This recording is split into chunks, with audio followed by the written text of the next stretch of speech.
Fala galera, tudo bem? Eu sou o William aqui falando. E hoje eu estou aqui para gravar mais uma aulinha nesse nosso preparatório para a primeira fase da BF e para as fases seguintes também. E hoje eu vou retomar minhas aulas, só que dessa vez com um tema diferente. Dessa vez eu vou trazer uma aulazinha de circuitos aqui, né? Acabando com o nosso ciclo de aula de termo, né? Como eu falei na última aula, que aquela era a nossa última aula de termo. E agora eu vou ter 3 aulas bem gerais, assim, com um pouco de teoria, uma aula de circuitos, uma aula de oscilações e também um pouco de óptica, mais com questões, e também uma aula de eletromagnetismo, mas só que um pouco mais corrida, é claro, buscando fazer mais questões. E hoje é isso, vou fazer algumas questões muito boas de anos anteriores do BF, 2020 em diante, questões bem legais, e dar o básico de teoria aqui de eletrodinâmica também, para vocês, certinho? Então não se esqueçam, antes de tudo, não se esqueçam de se inscrever no canal, de curtir esse vídeo, pra gente saber que você realmente está gostando desse tipo de conteúdo. Também comenta aí, compartilha com todo mundo. E é isso aí, bora lá. Bom, antes de tudo, é importante a gente lembrar de alguns conceitos. Por exemplo, de corrente. A gente tem que lembrar que corrente ao pé da letra é o quê? Basicamente a gente tem uma região. Em eletrodinâmica, normalmente, quando a gente está trabalhando com circuitos, a gente vai trabalhar com fios, né, e tudo mais. Mas é como se a gente tivesse uma região que a gente tem um fluxo de elétrons. A gente tem vários elétrons passando ao longo daquela região, certo? E aí a gente pode convencionar, muitos livros normalmente trabalham com isso, falando assim, a gente pode dizer que a corrente, o sentido da corrente, o sentido da direção que ela está se propagando, é a direção em relação às cargas positivas, o que não faz muito sentido. Mas basicamente você pode pensar, convencionar que é no sentido contrário ao sentido de movimentação dos elétrons, no sentido da corrente, né? Mas tudo isso vem do fato de que a gente tem um fluxo de elétrons se movimentando ao longo da região, no caso de um fio, quando a gente vai trabalhar muito em eletrodinâmica, né? E aqui eu basicamente só lembrei um pouco de corrente, né? Que é a variação de carga no tempo, né? Essa carga pode ser escrita também em função da quantidade de elétrons vezes a carga fundamental, né? 1,6 vezes 10 a menos 19 Coulomb. Né? Essa corrente a gente tem que lembrar que a medida é em ampere, né? Só lembrando aqui na unidade de medida. Ok? Tá, vamos lá. E aí a gente vai agora, já iniciando a parte da eletrodinâmica, falar sobre alguns dispositivos que a gente utiliza em circuitos, como resistores, capacitores e alguns outros dispositivos que eu vou falar mais adiante, certo? Bom, basicamente o resistor, quando a gente trabalha no circuito, ele, como o próprio nome já diz, ele vai ter uma resistência, vai trazer uma resistência em relação à corrente que está passando ao longo do fio, no nosso circuito. Mas, sobretudo, ele é um elemento que ocorre de espaço de energia térmica, né, no caso, por efeito Joule. A gente tem um espaço térmico no nosso circuito, uma perda de energia por transformação em calor, né? Tá. Quando a gente trabalha no circuito, o que é essencial a gente saber como é que é a associação desses resistores, tanto em série como em paralelo. Aqui eu trouxe uma representaçãozinha para a gente ver. Bom, eu tenho resistores em série ao longo de dentro de uma diferença de potencial, entre 2 pontos, A e B, né? Vou falar mais adiante a respeito de diferença de potencial. Mas basicamente a resistência equivalente que eu vou ter vai ser a soma de todas essas resistências, ok? Quando elas estão em paralelo, como vocês podem ver aqui, eu tenho um resistor após o outro, no caso em paralelo, entre uma diferença de potencial de 2 pontos, né? A e B, eu tenho que a resistência equivalente, eu posso calcular da seguinte forma: 1 sobre a resistência equivalente é igual a 1 sobre R1, mais 1 sobre R2, mais 1 sobre R3, mais 1 sobre R4. É bom você já ter em mente, você já lembrar, como é que funciona para 2 resistores, né? Bom, se eu tiver apenas 2 resistores, a resistência equivalente é R1, R2 sobre R1 mais R2. Isso aqui é muito importante, você já tem em mente, porque a maioria das questões vai precisar disso aqui, certo? Tá, prosseguindo. Já vou direto para circuitos elétricos, que vai ser uma coisa mais rápida, apenas para a gente dar uma olhada geral na teoria. Bom, circuitos elétricos, no que é que eles vão consistir? Basicamente, eles vão consistir num sistema que eu vou ter malhas, vou ter nós, enfim, fios, pode ser assim de modo geral, pelos quais eu vou passar corrente, vai ter uma corrente passando ao longo desse sistema, e eu tenho elementos que podem ser de espaço de energia, como resistor, pode ser de carga, como por exemplo o capacitor, e eu normalmente vou ter uma fonte de tensão, que no caso eu tenho um epsilon, né? É uma FEM, né? Uma fonte de DDP, de potencial, enfim. E basicamente ela vai me gerar uma... Como é que eu posso dizer de forma geral? Vai me gerar uma energia, pode ser de energia elétrica nesse sistema, que vai ser propagado ao longo dele. E eu posso dizer que é isso. Esse normalmente é apresentado por um epsilon, é uma fonte de tensão, pode assim dizer, nosso gerador aqui, tá ok? E ele vai gerar uma energia, uma diferença de energia aqui em torno desse circuito, que vai fazer com que essa corrente comece a se propagar, se mover, né? Tenha uma corrente, existe uma corrente ao longo desse circuito. E no caso, quando essa corrente passa por esse resistor, vai ocorrer um espaço de energia, ok? Bom, aí eu já vou direto para dois dos principais leis, né, que são estabelecidas que a gente trabalha com circuitos. É a lei de Ohm, as duas leis de Ohm, né, a primeira e a segunda lei. Bom, o que é que me diz a primeira lei de Ohm? Tá, pense que eu não tenho essa fonte de tensão aqui, esse epsilon.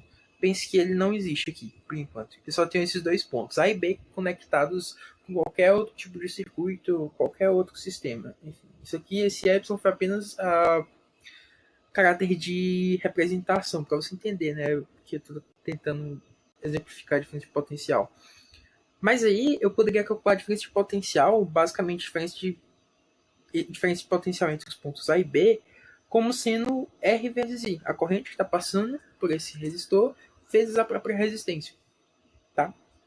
E aí, no caso, como ela também é igual a epsilon, como você pode ver, a fonte de tensão aqui é essa força eletromotriz aqui, nesse circuito, vai acabar sendo igual. O epsilon igual ao meu R vezes I. Tá?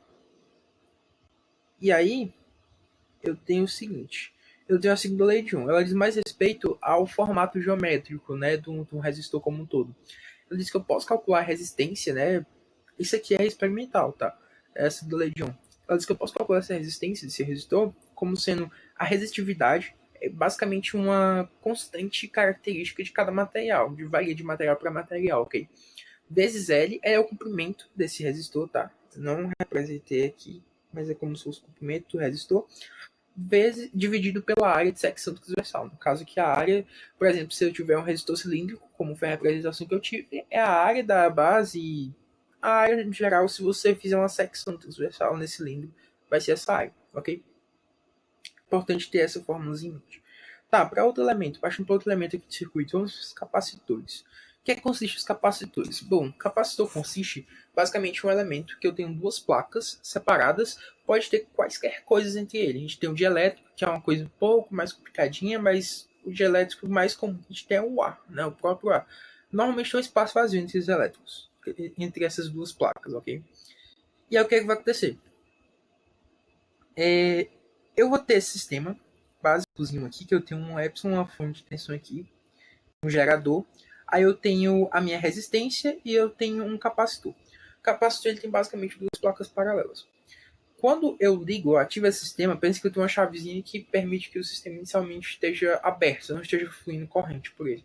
Pense que agora eu fecho essa pequena chave e agora começa a fluir corrente por esse sistema. Bom, o que acontece? Eu vou ter corrente fluindo por esse sistema. Aqui, nesse caso, nesse sentido. Tá? Basicamente a corrente ela vai do polo negativo e positivo.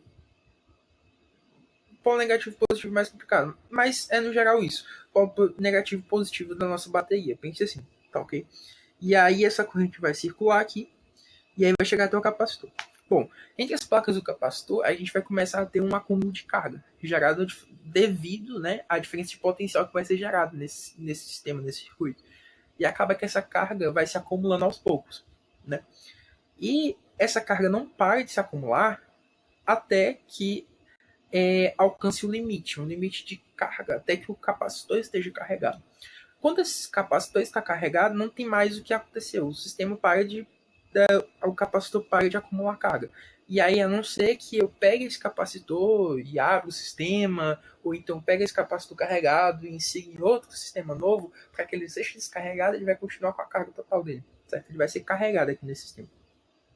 E aí, eu posso representar como acontece isso, a carga no capacitor, como sendo da seguinte forma. Eu tenho C, vai ser basicamente a minha capacitância, característica desse capacitor, ok? Representa por Czinho nos circuitos, normalmente. Eu tinha falado, esqueci de falar de outra coisa. O resistor pode ser representado de duas formas, né? Essa formazinha aqui é basicamente um retângulo, ou então basicamente quando você faz essa outra forma, você vai meio que riscando assim e representa um resistor, tá ok? E aí o que acontece? Eu posso dizer que a carga no capacitor vai ser a capacitância vezes o potencial, vezes a diferença de potencial. Que essa diferença de potencial, DDP, é a diferença de potencial a qual o capacitor é submetido. Ou seja, eu tenho dois pontos aqui A e B, a diferença de potencial entre dois pontos, vezes a capacitância dele, vai ser igual à carga total que pode ser acumulada dentro desse capacitor. Tá ok? A unidade de medida dele é em farad. E outra forma de eu calcular essa capacitância é ε0, a constante eletrostática no vácuo, né? Bem conhecida na parte eletrostática, não vou me atar muito a isso, vezes a área das placas, ok? E a distância, dividido pela distância, a distância entre as placas, né? Certo? Associação de capacitores, bem rapidamente. Ela é diferente do que acontece com resistores. Quando você tem capacitores associados em série, é como se fossem resistores associados em paralelo. Então eu tenho que 1 sobre C é equivalente, é 1 sobre C1, mais 1 sobre C2, mais 1 sobre C3, mais 1 sobre C4. Os capacitantes, né? Ficaram nos capacitores. Associação em paralelo. Da mesma... É diferente como acontece com os resistores, né? Vai ser como se fosse associação em série para resistores. Pense nessa analogia, né? E aí acaba que a capacitância equivalente é C1 mais C2 mais C3 mais, enfim, C4 até Cn. Quantidade infinita de capacitores. Outros elementos de circuito que são fundamentais para você ter conhecimento, que podem cair e que caem frequentemente na primeira fase do OBF, tá ok? Nos últimos anos não, mas em alguns 4, 5 anos atrás caiu, então é importante você ter isso em mente, tá ok?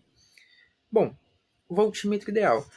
Olha, o que acontece? O voltímetro ideal ele vai basicamente ser um equipamento, um elemento que ele vai estar conectado entre dois pontos no determinado circuito e o objetivo dele é medir a diferença de potencial entre esses dois pontos, ok? E como é que funciona isso? Bom, não vai passar corrente por ele. Por quê? Porque ele tem uma resistência que vai tender ao infinito. E acaba que não passa corrente por ele, ok? Não passa corrente por ele e ele... Isso aqui tá errado. Acabou que possui resistência tendendo ao infinito, ok? E por isso não passa corrente por ele. E bom, como eu coloquei aqui, se ele está entre dois pontos A e B, ele vai medir a diferença de potencial entre os dois pontos A e B. Tá, como é que funciona um amperímetro ideal? Que é outro elemento fundamental para você entender num circuito, no geral.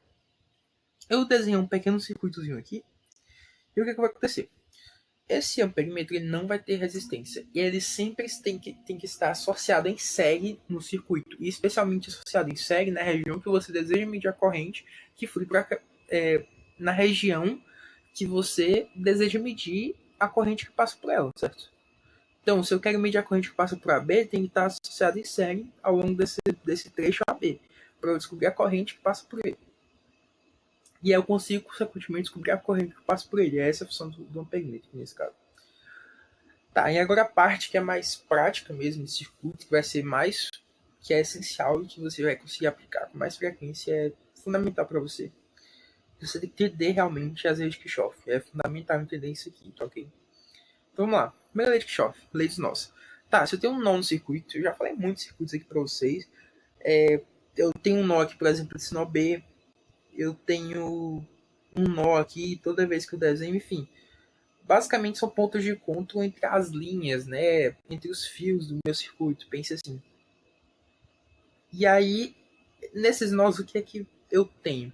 Eu tenho que a corrente total que sai tem que ser igual à soma das correntes que saem desse nó, tem que ser igual à soma total das correntes que entram, que chegam até esse nó, ok? E essa é a primeira lei de Kirchhoff, ou seja, se eu tenho uma corrente A aqui vindo e uma corrente B, ela chega até esse ponto, né? Nesse nó, a corrente que vai sair tem que ser igual à soma dessas duas, ou seja, isso tem que ser igual a mais B. Não tem como ser diferente disso, certo? Tá, segunda lei de Kirchhoff, fundamental. Ela diz o quê? Que se eu pegar uma determinada malha, ou seja, eu vou pegar aqui um fio e aí vou sair andando ao longo desse mesmo fio. Desse mesmo fio não, ao longo do fio e aí vou chegar até uma região fechada. Pense assim, eu saio do ponto, começo a andar pelo fio e volto até ele, ou seja, forma uma região fechada, ok, dentro do circuito. Se eu sair calculando todas as DDPs que eu vou ter ao longo desse trecho que eu vou percorrendo e voltar para o mesmo ponto, essa soma total tem que ser nula, tá? Então o que acontece aqui? Bom, vamos lá. Isso é importante também para você saber como prosseguir ao aplicar a lei de Kirchhoff. Pensa que eu vou pegar o ponto A como exemplo, tá? Vou pegar o ponto A como exemplo, e aí eu vou sair andando ao longo do sentido da corrente. Lembra que eu falei que normalmente a gente apresenta um gerador com essa parte maior e essa parte menor aqui, né? Esse traçozinho maior e menor. Normalmente a gente convenciona tratar isso aqui como sendo o polo positivo e o polo negativo. E a gente sabe que a corrente vai negativo e positivo aqui nesse caso. Tá? E aí a corrente vai estar nesse sentido aqui, como eu desenhei em 1. E aí eu tenho essa corrente I1, vai passar por esse resistor de resistência Rzinha, e aí depois essa corrente vai se dividir no ponto A, onde no trecho AB ela vai ser uma corrente 2 e no outro trecho ela vai ser uma corrente 3. Tá ok? Lembrando que pela primeira lei de Kirchhoff, lei dos nós, como eu tinha falado anteriormente, essa corrente 1 tem que ser numericamente igual a I3 mais I2. Tá? A soma das correntes que chegam igual a soma das correntes que saem. É isso. E agora o que a gente vai fazer? Vou pegar o ponto A e eu vou sair andando ao longo de toda essa malha aqui até voltar a esse mesmo ponto. E a soma das DDPs tem que ser nula, tá? Como é que eu faço? Bom, se eu tô andando, é sempre importante andar no sentido da corrente no resistor, porque facilita muito sua vida, tá? Então, se eu tô andando no sentido da corrente por esse resistor, a DDP que eu vou ter vai ser uma DDP negativa, tá? Quando a gente tá trabalhando. Vou contabilizar ela negativamente, ou seja, vai ser menos R vezes I, tá? Isso aqui lembra da primeira lei de Ohm. Então vai ser menos R vezes I. Quando eu estou passando aqui ao longo do sentido da corrente, tá ok? E eu vou passar pela fonte de tensão, veja que eu estou passando do polo negativo para o polo positivo dela. Então eu vou contabilizar mais epsilon, que é o potencial que eu tenho nessa bateria, né, nesse gerador. Agora eu não estou mais com a corrente 2. A corrente 2 é a corrente apenas do trecho AB. Agora eu estou trabalhando com a corrente I1. E aí quando eu for passar por esse outro resistorzinho, eu vou ter um decréscimo de DDP, que vai ser da forma menos R1. Normalmente lembrando aqui da primeira lei de Ohm. E aí isso tem que ser igual a zero, tá? Numericamente igual a zero. Segunda lei de Kirchhoff, lei das malhas. Outra coisa fundamental para você ter em mente é a potência do resistor. A potência que é equipada no resistor. Cara, isso aqui não cai. Isso aqui despenca em primeira fase de UBF, segunda fase de UBF, vestibular no geral. Então é importantíssimo, fundamental você ter isso aqui em mente, tá? Que é o quê? A potência ela pode ser escrita, pode ser representada algebricamente como sendo I vezes U. U, por exemplo, eu trouxe aqui uma resistênciazinha, uma corrente passando por ela, e eu tenho dois pontos A e B. U é a diferença de potencial entre esses dois pontos, entre os pontos A e B, ou vice-versa, B e A. Enfim, o que vai mudar vai ser apenas o sinal. E a convenção que você está utilizando, é claro. E aí eu tenho que a potência vai ser essa corrente que está passando vezes a DDP, essa diferença de potência entre os dois pontos. Só que como é que eu calculo ela? Lembra lá, novamente, primeira lei de Ohm, R vezes I. Então eu tenho que a potência dissipada nesse resistor vai ser R vezes I ao quadrado. Sem segredo, sem mistério. Então já bora lá para questões bem legais para a gente fazer aqui agora, tá? Tá, eu trouxe umas 6 questões aqui mais ou menos da BF. Então bora lá, vamos partir para cima dessas questões aqui agora, tá ok? Bom, primeira questão, uma questão de 2020, se eu não me engano, primeira fase do BF. Considere o circuito abaixo que contém 4 resistências, um voltímetro e uma fonte Epson. Uma resistência de 15 ohms deve ser associada a ele para que o valor de sua resistência equivalente seja 20 ohms. Esta resistência deve ser associada em... Tá, esse voltímetro aqui ele não tem uma função muito clara, muito importante. Vai ser basicamente para ele servir como pegadinha ou então até desviar sua atenção nas opções, nas alternativas, tá? Então vamos lá. Segue com uma das resistências de 12. O que acontece se eu colocar essa resistência de 15 em série com uma de 12? É claro, objetivando que a resistência equivalente total do meu sistema seja de 20 ohms. O que acontece? Tá, vamos lá. Eu vou redesenhar isso aqui rapidamente. Eu tenho aqui meu epsilon. Esse desenho aqui não ficou tão bom. Mas, tá, vamos lá. Eu tenho aqui, vou colocar meu epsilon.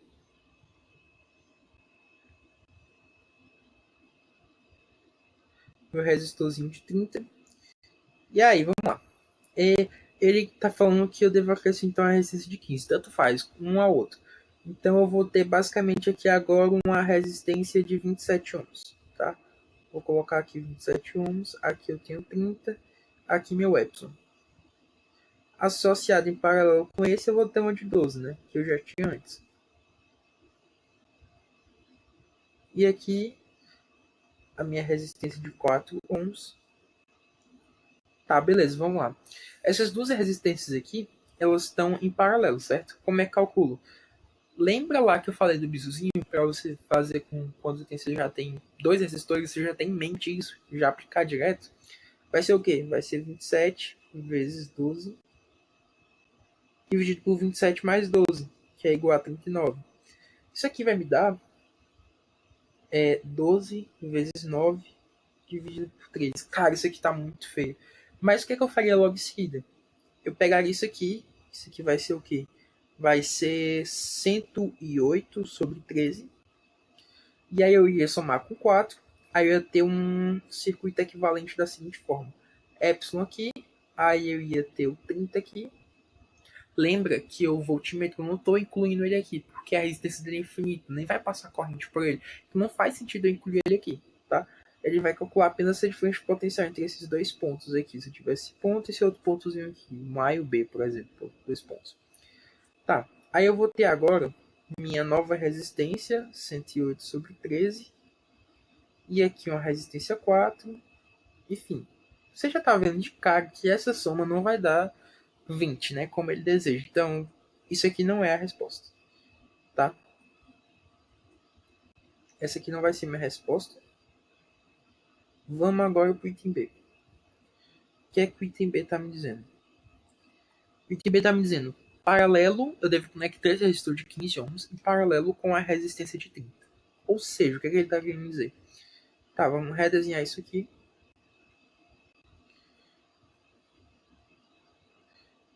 Fonte aqui é epsilon. Ele está me falando que eu devo fazer isso aqui.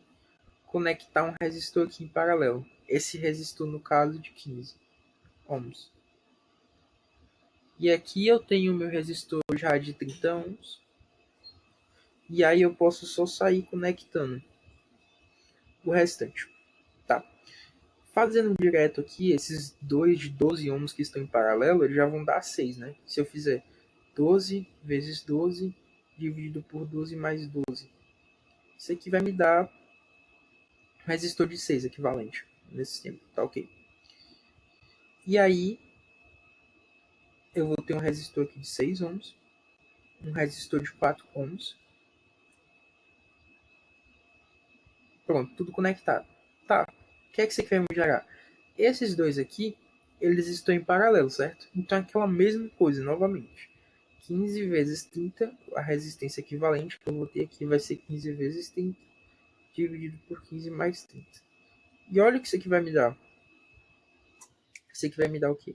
15 vezes 30, dividido por 3 vezes 15.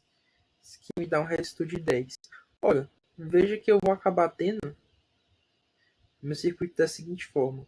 Aqui redesenhando o voltímetro, aqui o epsilon. Eu vou acabar tendo o meu resistor de 20 ohms, que era o que ele desejava. Tá ok? Então, opção correta, letra B. Tá, vamos para a próxima questão. Questão 4. Precisando de uma fonte que lhe ofereça diferentes tensões, um estudante constrói o dispositivo abaixo.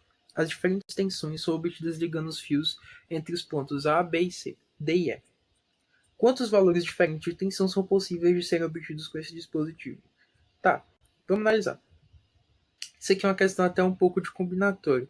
Mas de quantas formas eu vou poder combinar aqui, fazer combinações para calcular tensões diferentes? Tá, o que eu posso fazer? Eu posso simplesmente fazer esse E ligando com esse A, e não ter nenhum resistor aqui no meio, tendo apenas de 10 ohms. Ou eu posso, por exemplo, pegar esse ponto aqui e conectar em D, e depois ficar só com esse resistor de 20, nesse meio termo. E aí, consequentemente, ter um resistor de 30 em série. Pela associação em série, tá? Então, eu tenho quantos pontos aqui? Eu tenho 1, 2, 3, 4, 5 pontos que eu posso escolher. E dentre esses 5 pontos, eu quero escolher 2, certo? Porque eu quero 2 pontos, para poder conectar com o circuito como um todo. Então, aqui eu tenho uma combinação que vai ser da seguinte forma. Eu vou ter um 5 escolhe 2. Que são as formas que eu posso ter para obter tensões diferentes nesse meu circuito. E aí, esse meu 5 escolhe 2 vai me dar igual a 10 opções que eu posso escolher aqui, tá ok?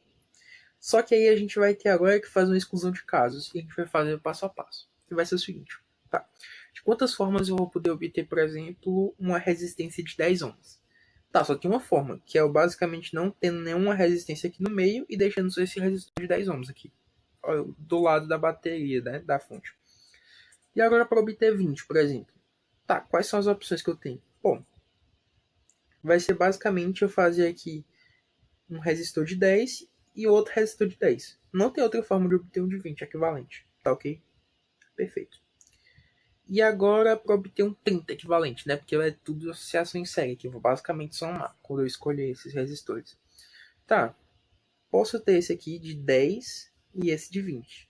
Só que aí, William, eu tenho outra opção de formar, de acontecer, né? De eu ter outro, de ter um resistor equivalente a 20 nesse meio termo, que é o quê?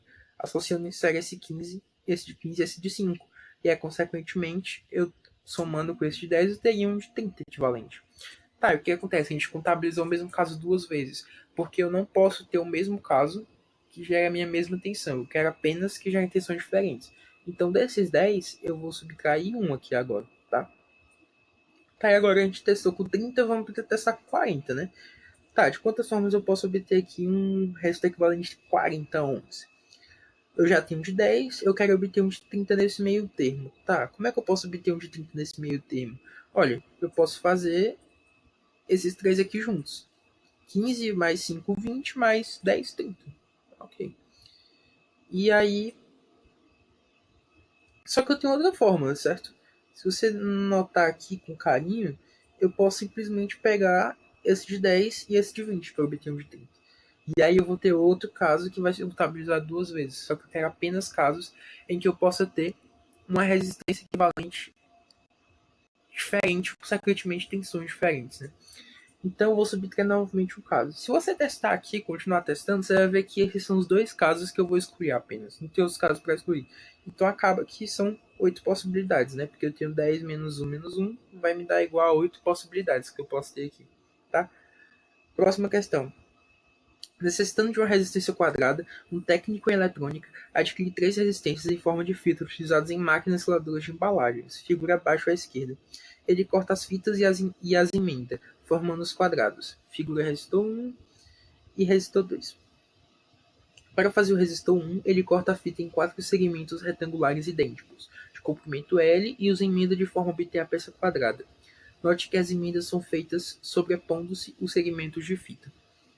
Para montar o resistor 2, ele corta a fita em 4 segmentos trapezoidais idênticos, com o lado maior de comprimento L, e os emenda nas laterais para formar a peça quadrada. Note que não há sobreposição entre os segmentos de fita. Depois de obter as peças quadradas, ele as corta para instalar os terminais, em amarelo nas figuras 1 e 2. Resistor 1 e 2. Considere que as resistências elétricas produzidas pelos contatos de emendas sejam desprezíveis. Sejam R1 e R2 respectivamente as resistências do resistor, as resistências dos resistores, e P1 e P2 as potências dissipadas neles quando ligados à mesma tensão, podendo dizer que... Tá. A única coisa que a gente vai ter diferente aqui vai ser basicamente os cantos, né, os pontos de interseção dessas fitas. Tá. No resistor 2, a gente vai ter que, por ele ser trapezoidal, nessa região aqui, né, desse vértice, desse quadrado, a gente vai ter o seguinte, se formando. A gente pensa que a gente tem um quadrado, só que eu tenho uma associação em série entre dois resistorzinhos pequenininhos, que no caso eu vou dividir essa fita, né? Pensa que eu vou trabalhar segundo lei de Ohm, tá? E é como se eu tivesse o seguinte. Eu tenho aqui um L, né? Um L aqui, e eu vou ter dois resistores diferentes. Um aqui e outro aqui associado em série. Tá, e como é que eu calculo a resistência equivalente isso? Tá, vamos atribuir aqui uma nova variável. Vamos atribuir um sigma, que é a densidade de resistência. Pensa que eu tenho um sigma aqui, que vai ser a minha resistência para uma determinada área, tá ok? E aí o que acontece? Vamos calcular então essa resistência R2 aqui. R2 é a resistência aqui nesse canto, tá ok? Eu posso calcular ela da seguinte forma. Esse primeiro aqui, concorda comigo que ele tem que área? Ele tem área. A área disso aqui é igual a L ao quadrado sobre 2. Então, basicamente, para encontrar essa resistência nessa porção aqui, eu vou pegar sigma e vou multiplicar pela área dele. Então, eu vou ter uma resistência igual a sigma vezes L ao quadrado sobre 2. Associando em série, eu tenho basicamente 2R2, que vai ser igual a sigma L ao quadrado. Tá, ok? Essa vai ser a única diferença que eu vou ter no geral para o sistema, tá, ok? Tá. Agora, se você vê com muito cuidado, com muita atenção, quando eu tenho duas fitas sobrepostas, no caso das extremidades, eu vou acabar tendo uma associação em paralelo dessas pontas, né, dessas extremidades que eu vou ter aqui. E aí acaba que como se eu tivesse dois quadrados desse, cada um com sua respectiva resistência, que a gente já calculou aqui, que é equivalente a isso aqui, associado em série, tá ok? E aí eu vou ter esses dois associados em paralelo. E o que é que isso me dá? Isso me dá que a resistência equivalente, lembrando nossa formulazinha lá, vai ser sigma L ao quadrado, tudo isso ao quadrado, dividido por 2 sigma L ao quadrado. Isso aqui vai ser igual ao quê? Vai ser igual a sigma L ao quadrado sobre 2. Tá ok? Beleza. E aí, o que acontece? A gente vê de cara que a resistência de 2 vai ser maior que a resistência de 1. Tá ok? Porque a resistência de 2 está associada em série e a resistência de 1 está associada em paralelo. E aí, o que acontece? Eu já tenho aqui alguns alternativas que eu posso eliminar. Mas agora vamos analisar a potência dissipada. A potência dissipada, não falei anteriormente, mas a gente pode calcular ela de outra forma. Como sendo o quadrado, a diferença de potencial, que no caso vai ser a mesma para os dois, né, como eles estão no próprio enunciado, dividido pela resistência. Só que qual resistência é menor? Você vê que a resistência equivalente de 1 ela é menor do que a resistência equivalente de 2. Então, o que é que eu tenho, meu caro? Se eu diminuo essa resistência, eu aumento a potência, ok? Então, como eu tenho uma resistência menor para 1, eu vou ter uma potência maior. Então, a potência de 1 é maior do que a potência de 2. Só que a resistência de 2 é maior do que a resistência de 1. Então, acaba que não tem outra. Letra C. Perfeito? Perfeito. Bora lá para a quarta questãozinha aqui da nossa aula. Certo, galera? Continuando aqui nossa aulinha. Mais uma questão. No circuito mostrado na figura, os capacitores estão inicialmente descarregados. Após fechar o interruptor T, espera-se que o circuito atinja um estado estacionário. Né? Quanto valem em volts nessas circunstâncias as diferenças de potencial V1 e V2 respectivamente? Tá. Vamos atribuir. Ele já tem né, essa diferença de potencial de cada um. Tá, então vamos só calcular. Bom, a gente tem que a diferença de potencial entre esse ponto aqui e esse ponto aqui vai ser o meus 30 volts, certo? Isso vai ser basicamente a soma do potencial que eu tenho em cada capacitor. V1 mais V2. Só que aí, você lembra lá da forma como a gente calcula, né? O potencial do capacitor vai ser dado pela carga do primeiro, dividido pela capacitância do primeiro, mais a carga no segundo, dividido pela capacitância do segundo. Tá, ok? Você bem lembrar lá do que a gente falou de capacitores. Só que o que acontece? Você tem que lembrar um detalhezinho muito importante. A carga desses dois capacitores ela vai ser a mesma. Por quê? Porque veja o seguinte: eu vou ter um fluxo de elétrons aqui, e aí acaba que eu vou ter uma carga, no caso aqui eu tenho um polo positivo, que vai fluir para essa região, para essa placa da esquerda desse capacitor. Da mesma forma, eu vou ter uma placa devido a um fluxo de elétrons que vai gerar uma carga negativa aqui, nessa placa desse capacitor. E acaba que pelo fato de eles estarem em série, eu tenho que a carga dos dois vai ser a mesma. Tá ok? Com isso, eu chego que 30 vai ser igual a Q vezes 1 sobre C1 mais 1 sobre C2. Eu encontro aqui essa carga. 30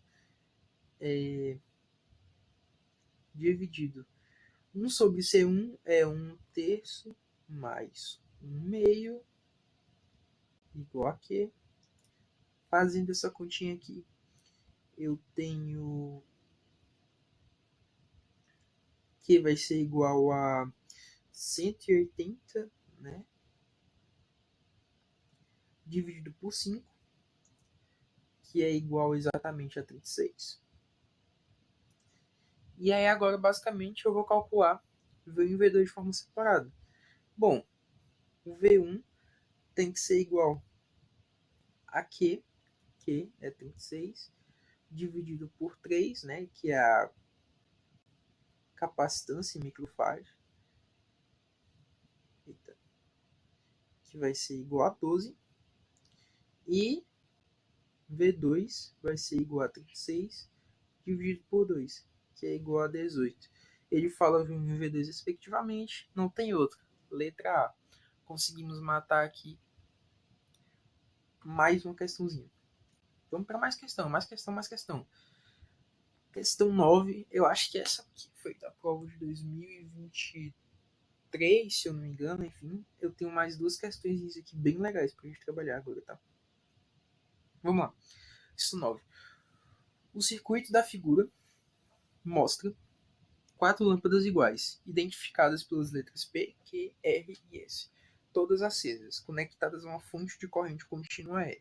Se a lâmpada Q é desconectada, qual das seguintes afirmações é verdadeira? Tá, vamos lá. É importante, nesse caso, a gente fazer uma suposição de valores para cada uma dessas resistências, tá ok? E isso facilita muito, tá? Isso facilita muito os nossos cálculos, nosso trabalho. Vamos lá. Pense comigo o seguinte. Eu vou ter aqui uma resistência... Deixa eu ver...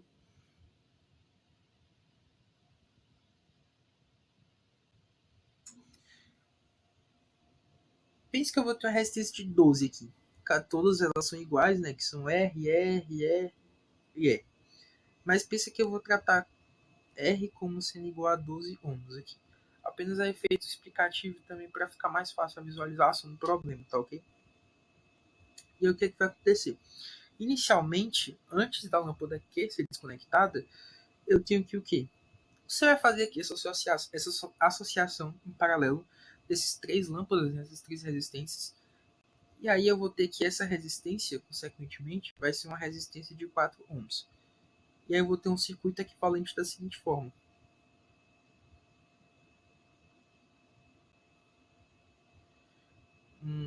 Mais um resistor aqui de 12.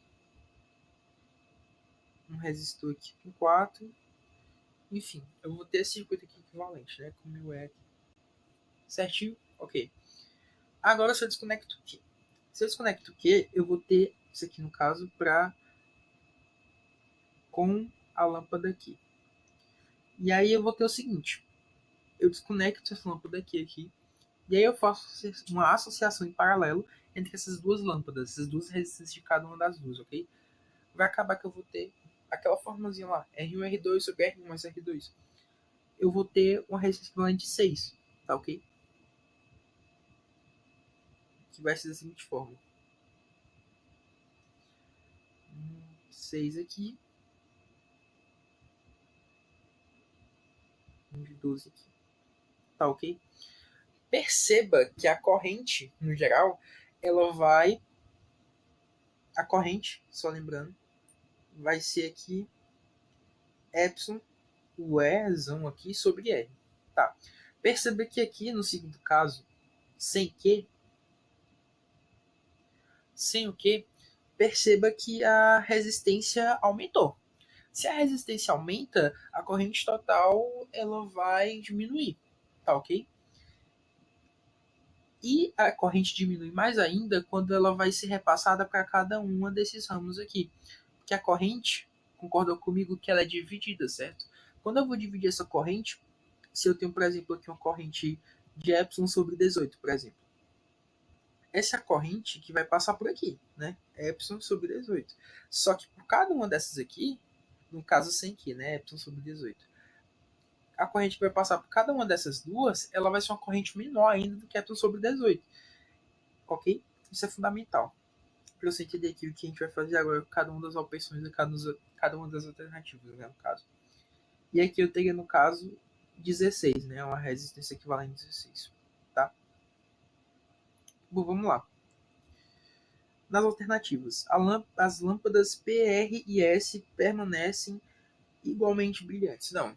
A gente viu que a corrente, de uma situação para outra, a corrente diminuiu, né? Quando eu tiro que a resistência total aumenta e acaba que a minha corrente total diminui. E o fato da lâmpada permanecer brilhante ou ficar mais brilhante é justamente sobre a intensidade da corrente que passa por ela. Então, se a corrente muda, não tem como permanecer a mesma coisa. Tá? A lâmpada P é mais brilhante do que antes, mas não tão brilhante. Não é mais brilhante do que antes, primeiramente. Porque você viu que a corrente diminuiu. A intensidade da corrente diminuiu. Então, a lâmpada P não tem como ser mais brilhante do que antes. Tá ok? A lâmpada P é menos brilhante do que antes. E não tão brilhante do que R e S são agora. Claro que não. Como eu falei para você, apesar da corrente ter diminuído, a corrente diminui mais ainda para cada uma das lâmpadas que estão associadas em paralelo, porque a corrente vai se subdividir naqueles ramos. Então, não tem como isso ser possível, não tem como ser real, tá ok? A lâmpada P é menos brilhante do que antes. A lâmpada P é mais brilhante do que antes e também mais brilhante do que R e S são agora. Não, a lâmpada P não é mais brilhante. A corrente diminuiu, a corrente que passa por ela. A intensidade da corrente diminuiu.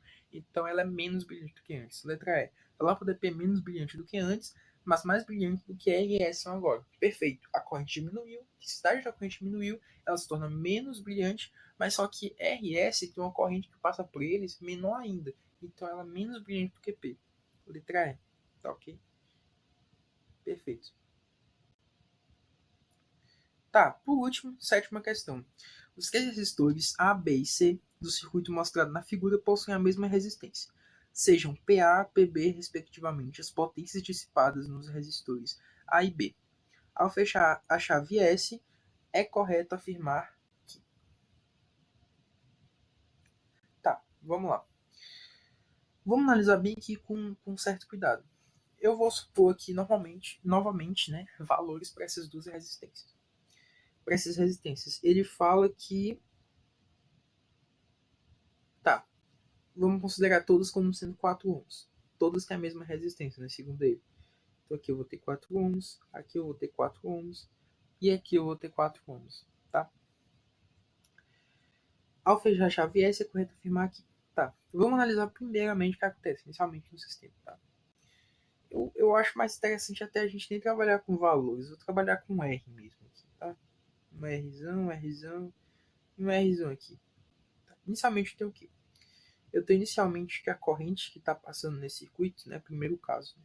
Vou botar aqui embaixo.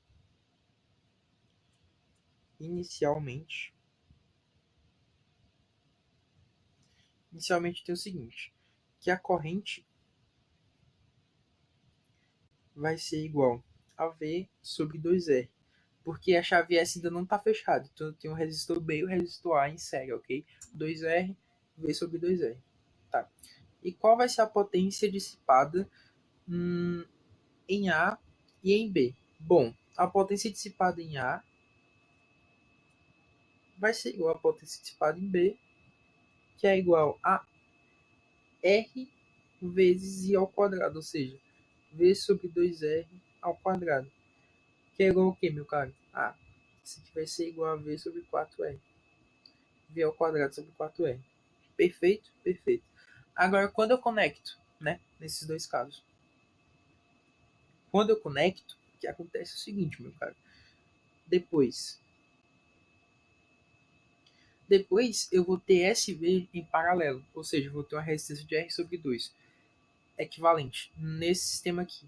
E somando com a resistência A, porque agora vai estar em série, esse R sobre 2 equivalente vai estar em série com a resistência A, eu vou ter 3R sobre 2. 3R sobre 2 é a resistência equivalente total do circuito. E aí acaba que a minha corrente ela vai ser V sobre 2V sobre 3R.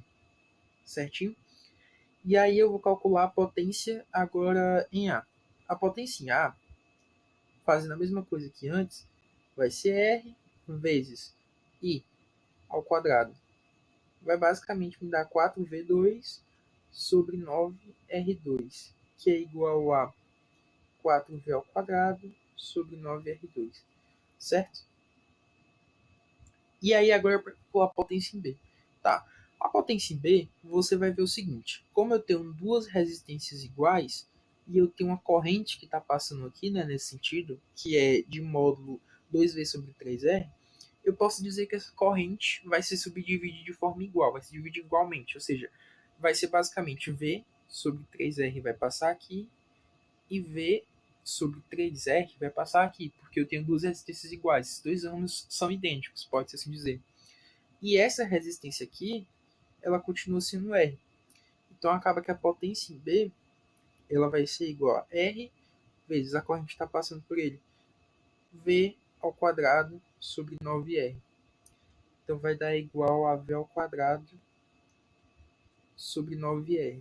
Tá. Isso aqui é aproximadamente 0,44, enfim, eu fiz essa continha, isso aqui é aproximadamente 0,11. Isso aqui é igual a, no caso, V ao quadrado sobre R. V ao quadrado sobre R, isso aqui é igual a 0,25 V ao quadrado sobre R. Tá, o que é que isso me dá? Isso me dá a letra D. PA aumenta, PB diminui, PA mais PB aumenta. Perfeito, letra D. É isso, galera. Tinha 6 questões bem legais aqui. Espero muito que vocês tenham gostado, porque isso foi algo que eu preparei aqui com muito carinho, muito cuidado para vocês, especialmente para a galera do terceiro ano que está focada agora em elétrica. Eita, não apareceu aqui embaixo, eu acho, por causa da minha imagem, mas foi isso aqui que eu fiz. Eu basicamente, como eu tinha ditado, né, que eu estava falando, eu só fui calculando a corrente que ia passando por cada um dos ramos, e aí eu consegui aqui calcular a potência tanto em A como em B. Acabou ficando meio ruim a visualização, mas eu acho que agora está dando para ver claramente. Certinho? Esses cálculos antes. E é isso, tá? Espero que vocês tenham gostado da aula. E vamos continuar aí. Próxima semana tem 2 aulas minhas, tem mais aula do Globig. Fica ligado aí que a gente vai ficar forte até a primeira fase da OBF para preparar vocês bem para essa prova que vai vir. E vocês vão conseguir lidar com ela muito bem, eu tenho certeza disso. Tchau, tchau e até a próxima semana.